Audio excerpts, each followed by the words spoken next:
আসসালামু আলাইকুম এভরিওয়ান, সবাই কেমন আছেন? আশা করি সবাই অনেক ভালো আছেন। আপনাদের দোয়ায় আমি অনেক ভালো আছি। আর এই ভিডিওটা ছিল আজ থেকে প্রায় 2 থেকে 3 মাস আগের ভিডিও, বা এরও বেশি হতে পারে, যখন ফার্স্ট আর কি শীত পড়া স্টার্ট হয়েছে তখনকার ভিডিও। তো ওই দিন দুপুরবেলা একটু রোদ ছিল দেখে আমি আর আমার সাথে এই কিউটিটা বের হয়ে যাই। ওই দিন ও ফ্রি ছিল, যার জন্য আমার বাসায় আসছিল, এসে বলতেছিল যে চলো আপু আজকে আমরা একটু ঘুরতে বের হই। দেন আমি ওকে আস্ক করলাম যে ঘুরতে কোথায় যাবা, আমি তো ওরকম ভাবে দূরে কোথাও যাই না। পরে আমাকে সাজেস্ট করলো যে চলো আমরা নবীনগরে যাই। তারপরে ওর কথা মতে চলে আসলাম নবীনগরে। আর আমি খুব বেশি অলস, যার জন্য আমার ড্রাফে অনেক হিউজ পরিমাণে ভিডিও পড়ে থাকে, ওগুলো আমি এডিটও করি না আর পোস্টও করি না, আর আপনাদের সাথে শেয়ারও করা হয় না। তাই এখন থেকে ভেবেছি অলসতা কাটিয়ে যত রকমের ভিডিও আছে সবগুলো এডিট করব আর একটার পর একটা আপনাদের সঙ্গে শেয়ার করব। অন্যদিকে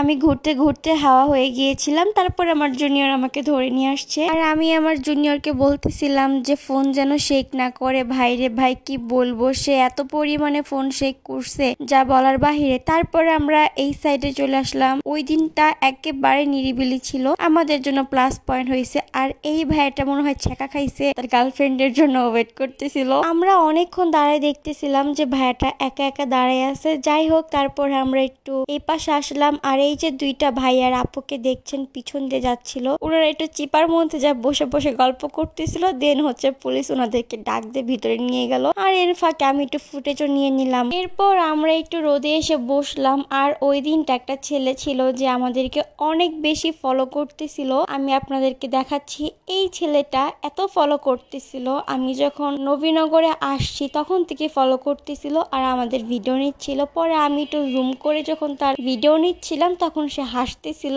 আর ক্যামেরাটা নামাই ফেলছে। পরে সে আবার আমাদের ভিডিও করতেছিল। পরে আমি বললাম যে তুই ভিডিও করতে থাক, কতবার ভিডিও করবি। এই লোকটাকে ছেলে বললে ভুল হবে, তার বয়স ছিল আমাদের বাবার বয়সে। বুড়া একটা বেটা, এই বুড়া বেটার বুড়া বয়সে ভীমরতি ধরছে, যার জন্য এরকম টাইপের বিহেভিয়ার করতেছিল। তারপরে আমরা ওইখান থেকে চলে আসলাম, একদমই ভালো লাগতেছিল না। এরপরে হাঁটা স্টার্ট করলাম। হাঁটতে হাঁটতে অন্য একটা প্লেসে যা বসলাম। বসার পরে দেখলাম ম্যাডাম মনোযোগ দিয়ে টিকটক ভিডিও বানাচ্ছিল, আর সে জানেই না যে আমি তার ভিডিও নিচ্ছি, আমি আমার মতো ভিডিও নিতেই আছি। তারপরে সে হঠাৎ করে দেখে ফেলছে, পরে আমি হাসতেছিলাম। দেন ওইখান থেকে চলে আসলাম আমরা রেস্টুরেন্টে খাওয়ার জন্য। আর একটা কথা আপনারা খুব বেশি আমাকে বলতেছেন, সেটা হচ্ছে আমার হেয়ার স্টাইলটা চেঞ্জ করার জন্য, বা অনেকে বলতেছে আপু তুমি হেয়ারটা কাট করে ফেলো। আসলে আমি চুল কাটবো না, আমি ডিসিশন নিয়েছিলাম যে আমি চুল কেটে একদম ছোট করে ফেলবো, বাট পরে মনে পড়লো যে না আমি আর কাটবো না, কারণ আপনারাই আমাকে বলছেন যে চুল না কাটতে। দ্যাটস আমি ডিসিশন নিয়ে নিয়েছি, চুল যত বড় হইতে পারে হোক, আমি আর কাটছি না। আর যদি কাটি তাহলে একেবারে ছোট করে ফেলবো। যাই হোক, অনেক কথা বললাম, কথা বলতে বলতে আমাদের খাবারও চলে আসলো।